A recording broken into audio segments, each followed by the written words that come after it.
So please like, subscribe, and hit the bell for alerts. Hi all, Divine Light Unlocked. So, wanted to discuss our spirit guides and what's often taught. So I'm going to go a little bit against the grain from some teachings here. I'm talking about spirit stuck on the earth plane. They've not been to the light. It's often taught that our guides can send earthbound or stuck spirit to the light. But if Archangel Michael can only send the light once on death, because the body's the grounding anchor, it means the light needs a grounded energy for the light to come again.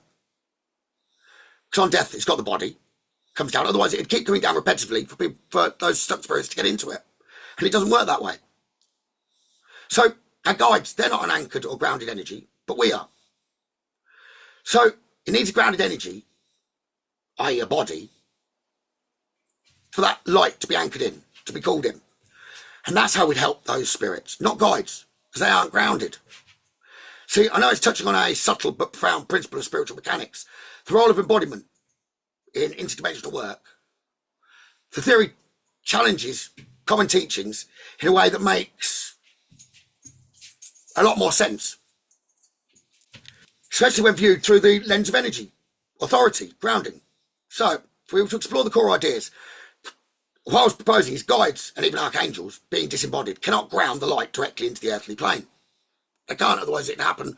We wouldn't need to try and help those spirits. Our guides definitely wouldn't. It'd do it on its own, with the light repetitively bouncing up and down, a bit like a repetitive laser beam. And it doesn't work that way because it's not grounding. It can't. There's no homing device. It can't be found. Humans, being embodied, act as anchors or conduits for divine light.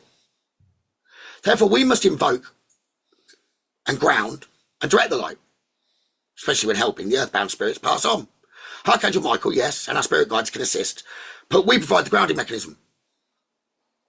And that's often taught wrongly that our guides can do it all. We just stand back, we're protected, go in a bubble, and we'll do a lot of clearances. And then the big problem is, it can be years later, or depending how many clearances they think they've done of returning spirits to the light, I can help you, come with me, boom, we'll get you to the light. Come on, guides, can you do it for me, please? Thank you. Wonderful, done. Well, then they switch off from it, and there's one spirit behind them that stays with them, still wanting the light. Then the next time they're trying to help the earthbound spirit, there's 5 that need to go to the light. Next time 6, 2, 7, 14, 2, 1. These keep adding up, and before they know it, we've got an awful lot of energy around them that drains them. So the light needs to be brought in by ourselves. We've got to invoke, we've got to ground, we've got to direct the light, as I said. We are the grounding mechanism, the bridge between dimensions. And that's worth remembering. So I'm not going to teach how to do it at the minute. I'm just putting it across there that some teachings I do believe go against and get you in more harm than good. So it's not really helping. I might gather them all together, but like some people would have them all with them till they actually pass away. It could be 30 years, 40 years, 60 years with gathering up the spirits, and they're all waiting, come on. They'll be wishing us dead, like, come on, pass over, please. You promised me the light, it's still not coming. I need you to die now to get that light so I can go home. So, sorry for that analogy, but I was just trying to put a bit of humour into it. So it's about us calling that light in, believing in ourselves, having the intention, the belief, and calling it in, letting it go up. It's not work for everyone, it's for some, and it'll come as a part of the soul plan, soul blueprint, life purpose.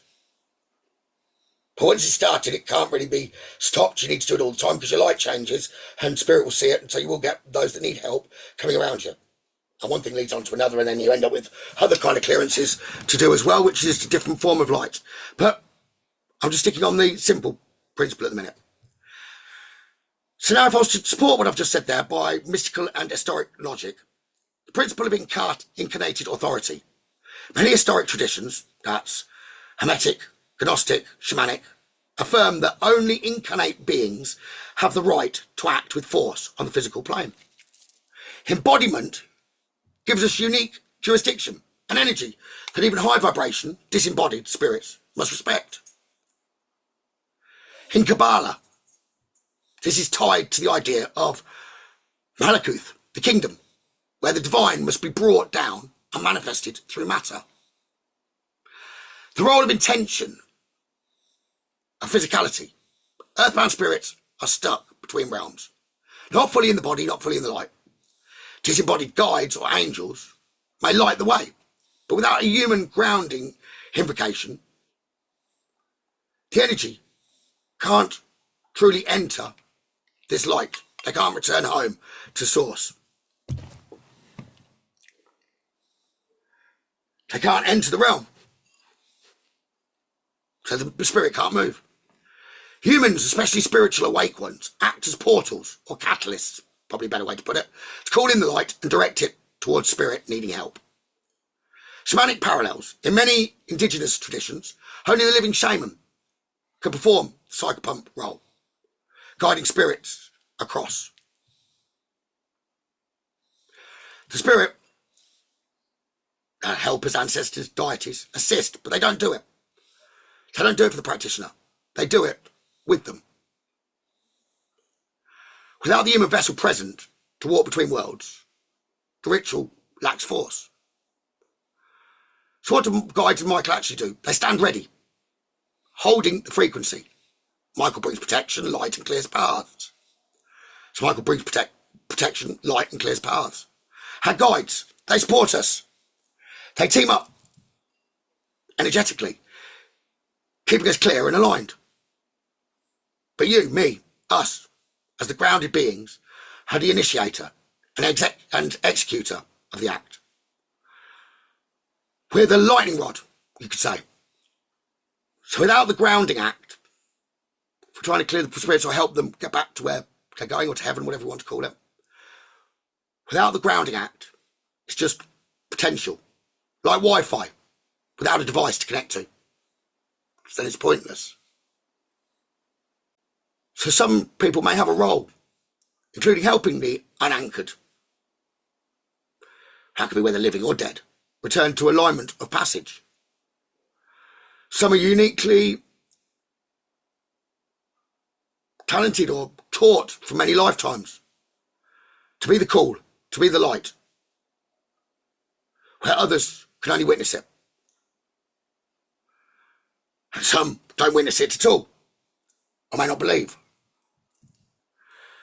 So I'm not speculating, I'm kind of articulating a cosmic mechanism that many intuit don't fully articulate or understand.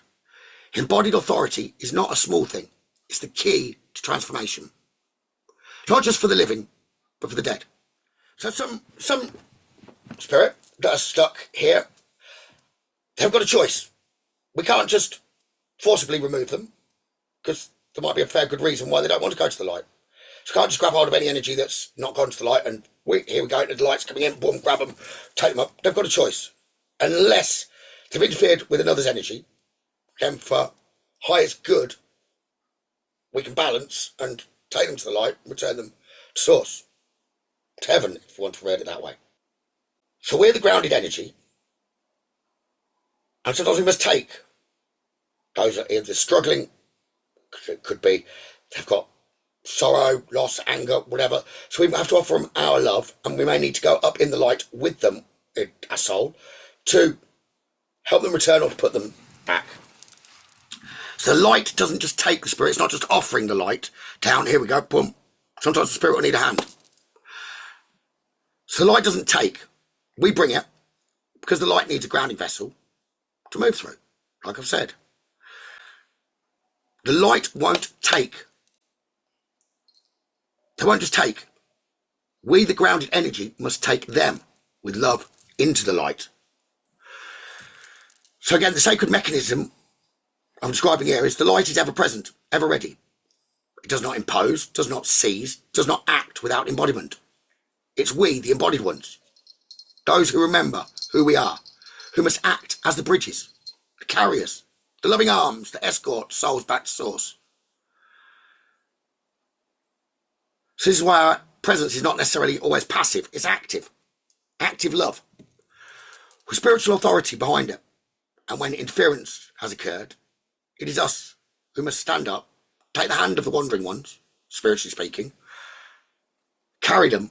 I would say forcibly, but it's for highest good, so it's kind of, it's bring balance. They must have interfered, otherwise we've got no right to return them and walk them into the light. Even Archangel Michael stands beside us, but we are the ones doing the carrying. It's more than service. It's more like a priesthood. It's what the mystics, healers and high initiates have done for ages. Not demanding, not exercising, not overpowering, but guiding. Firmly, yes, with love and truth. We're escorting some souls home. And as I said, not everyone has that understanding. I'd say it's probably quite a rare level of spiritual clarity. So I hope that helps. All of you, any questions, please do ask. Lots of love. Divine Light Unlocked. Please like, subscribe, share. Take care, all of you.